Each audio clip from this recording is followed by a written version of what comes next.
pessoal! Nesse episódio de Veículos Histórias, vamos conhecer o carburador. Apesar de ter sido trocado pelo sistema de injeção eletrônica, ele ainda tem muito espaço, sendo usado em motores estacionários de pequenas dimensões, como os que equipam ferramentas motorizadas portáteis. Nesse vídeo saberemos como um carburador funciona e, é claro, também conhecer um pouco sobre sua história. Aqui quem fala é o Marcos Vinícius. E antes de começarmos, eu peço para que se inscrevam no canal, ativem o sininho e deem um like para que o YouTube recomende esse vídeo para mais fãs de veículos e mecânicas. Então vambora!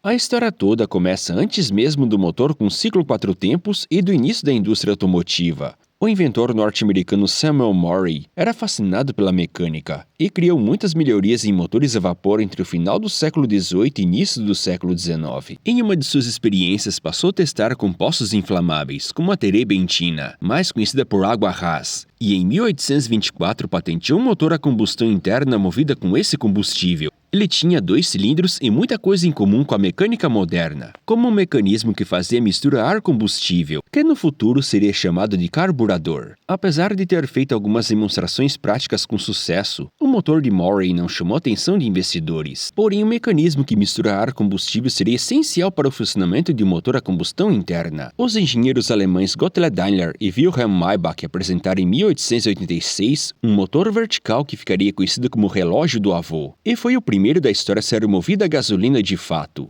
já que antes usavam outros tipos de combustíveis. O modelo alemão usava um carburador com bocal que espreava combustível na câmara. No entanto, o mecanismo como conhecemos é de autoria do inventor britânico Edward Butler, cuja patente é datada de 1890, que usaria num triciclo batizado de Butler Petrol Cycle. Edward não faria sucesso com seu veículo, no entanto conseguiu seu espaço como fabricante de motores náuticos estacionários. Ao início do século XX existiam muitas fabricantes de veículos motorizados com motor a combustão interna, e o carburador se tornou um item essencial. Ele era usado em motores estacionários, barcos, automóveis, motos, caminhões e tratores. Além dos aviões, que eram novidade na época, o carburador passou por diversas melhorias com o passar dos anos. No entanto, o mecanismo básico para seu funcionamento era o mesmo. Basicamente, ele é composto de um pequeno reservatório com uma boia e um duto dotado de borboletas em um formato distinto, que saberemos o porquê mais adiante. O combustível sai do tanque através de uma bomba, e o mesmo chega a um pequeno reservatório no carburador, conhecido como cuba de nível constante. A entrada de combustível é controlada por uma boia. Quando o líquido está abaixo do nível, a boia desce e abre uma passagem para entrar mais combustível. E quando o nível se estabilizar, a boia deixa o duto fechado por intermédio de uma peça conhecida por estilete ou agulha. Esse sistema é conhecido como tipo boia, porém há um outro método conhecido por tipo pressão, onde uma mola com diafragma é quem faz a regulagem do combustível na câmara. Quando está em marcha lenta, uma pequena bomba envia combustível por um fino pulverizador, conhecido como giclée ou giglé, que é composta geralmente em latão. No duto há 2 tampões em metal, conhecidos como válvulas de borboleta. Uma que fica responsável para entrar o ar, que é conhecida como afogador, e outra que se abre para receber a mistura ar-combustível, conhecida como borboleta de aceleração. E eles abrem e fecham de acordo com a demanda do acelerador. Lembrando que para ocorrer a combustão são necessários 3 fatores: calor, combustível e oxigênio. E o carburador ficará responsável por administrar os 2 últimos fatores. Para evitar falhas na alimentação, há um duto injetor que envia combustível próximo à válvula da borboleta de aceleração. Para regular a marcha lenta, há um parafuso que aumenta ou diminui a entrada de combustível pelo duto. Quando acelera o veículo, as borboletas vão se abrir, aumentando o fluxo de ar, e a pequena bomba conhecida como bomba de aceleração vai enviar mais combustível para o giclée, e esse vai injetar o mesmo como se fosse um spray. Assim, de acordo com a aceleração, as borboletas abrem e fecham para enviar mais ou menos mistura ar combustível. Quanto maior for a aceleração, mais abertas as borboletas ficarão. Como podem ter notado, o duto que recebe o ar tem um formato muito distinto, tendo um afinalamento ao centro que é conhecido como difusor ou venturi,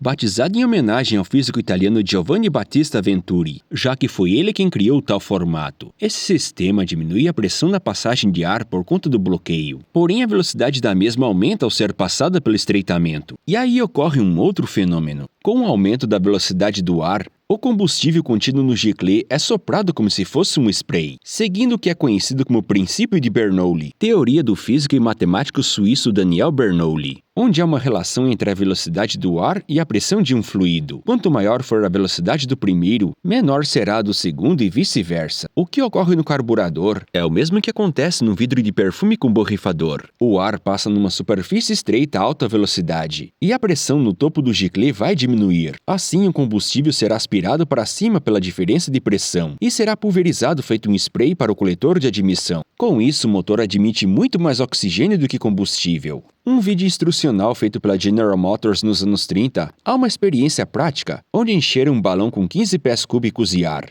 e puseram somente 3 colheres de sopa de gasolina. Com isso, o carro rodou exatamente 1/4 de milha ou 402 metros. E rodaria até mais um pouco se o ar do balão não tivesse acabado. Aí que a gente vê a grande importância de um carburador bem regulado. Então, para resumir o contexto, a gasolina entra numa pequena câmara que é controlada por uma boia ou diafragma. Uma pequena bomba envia esse combustível ao giclê. E graças ao duto de Venturi, a velocidade do ar aumenta, o que diminui a pressão na ponta do giclê, fazendo o efeito de Bernoulli, onde o combustível é espreado para dentro da câmara de admissão. Essa mistura ar-combustível vai para dentro dos cilindros. E como dito antes, a peça fica responsável por unir os dois elementos do triângulo do fogo, o oxigênio e o combustível. E quando a mistura está dentro do cilindro, a vela de ignição proporcionará o calor para fechar o ciclo. Em geral, os carburadores e automóveis trabalham na vertical. O ar entra por cima após passar pelo filtro, e a mistura desce pela admissão. Já nas motocicletas, o trabalho é feito na horizontal, cujo desenho é bem diferente.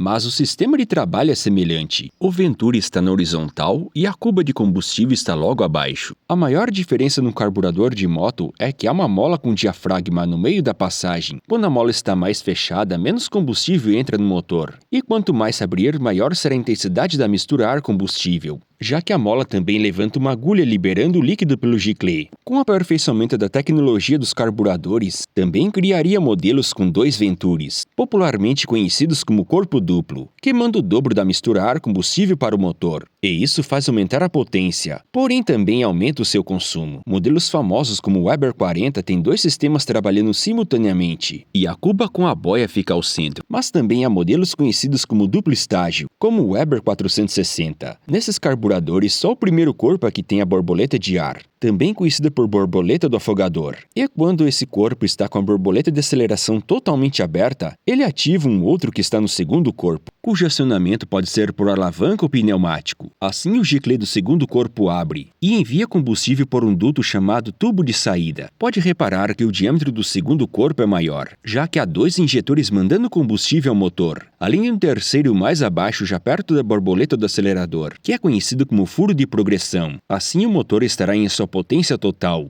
e não estará economizando combustível, mas se diminuir a aceleração, esse corpo fechará e só usará o primeiro, fazendo o carro ficar novamente econômico. No início dos anos 60, a companhia alemã Porsche desenvolveu o Sportivo 911, cujo motor boxer tinha 6 cilindros, tendo 2 bancadas com 3. E para conseguir a alimentação, encomendaram à companhia italiana Weber o modelo 40 IDA3C, um carburador de corpo triplo inspirado no 40 de corpo duplo. Assim, a alimentação da mecânica se tornou uniforme e trouxe excelente desempenho ao esportivo alemão. Esse carburador também seria empregado em outros esportivos de respeito, feito por fabricantes como Ferrari e Lamborghini. Já o modelo de corpo quádruplo ou 4 corpos surgiu em automóveis de produção nos anos 50, e o pioneiro foi o norte-americano Carter WCFB. E logo a Rochester, empresa do grupo General Motors, criaria o Quadrajet, que acabaria se tornando referência nesses tipos de carburação, cuja expressão quadrijet é derivada desse produto. Esse tipo de carburador pode ter 1 ou 2 cubas de combustível. Eles podem funcionar todos ao mesmo tempo, sendo modelos empregados para alto desempenho, ou ter 2 estágios que pode proporcionar mais economia em baixos regimes. Esse tipo de aparato equipou a grande maioria dos automóveis da América do Norte entre os anos 50 a 70, incluindo os muscle cars, e estavam quase sempre presentes nos motores V8. A medida mais comum nos carburadores é conhecida por CFM, que visa saber quantos pés cúbicos de ar são processados km pela peça em 1 minuto. E quanto maior for esse número, mais potência irá gerar. Mas para isso, o motor também deve ser regulado para receber a nova demanda, exigindo, por exemplo, comando de válvulas com maior tempo de abertura. Por vezes, em motores com múltiplos carburadores dá para ouvir o ar sendo sugado, reproduzindo um zunido que lembra vagamente o de um turbo, e chega até a confundir alguns ouvintes.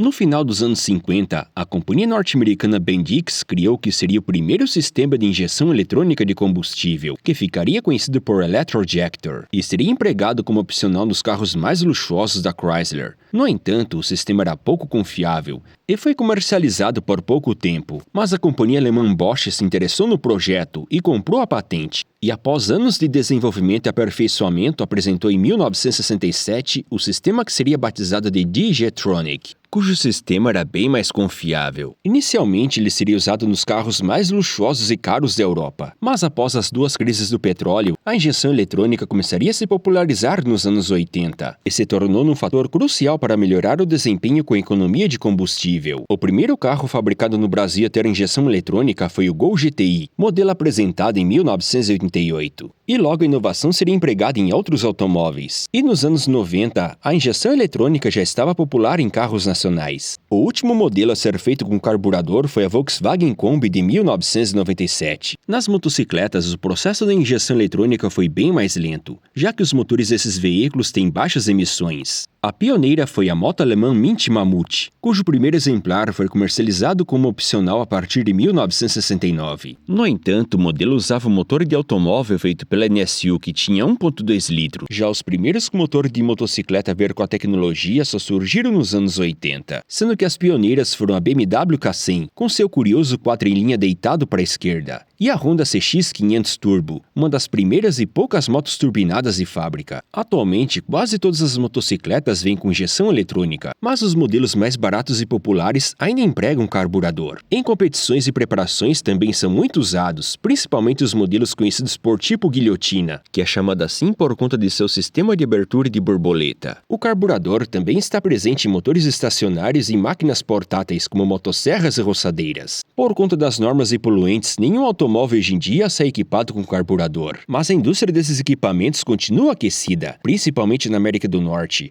onde fabricantes como a Holley e a Edelbrock possuem uma vasta linha de produtos e equipa não só modelos antigos como também carros de competição, como os usados nas provas de arrancada. Então, qual é a sua experiência com motores equipados com carburador? Comentem! Eu espero que tenham gostado do vídeo e entendido as explicações. Assim eu vou pedir o de sempre para que deem um like e compartilhe com todos os fãs de mecânicas e veículos. E eu me despeço com um arrancadão de V8 carburado. Até logo e fiquem com Deus!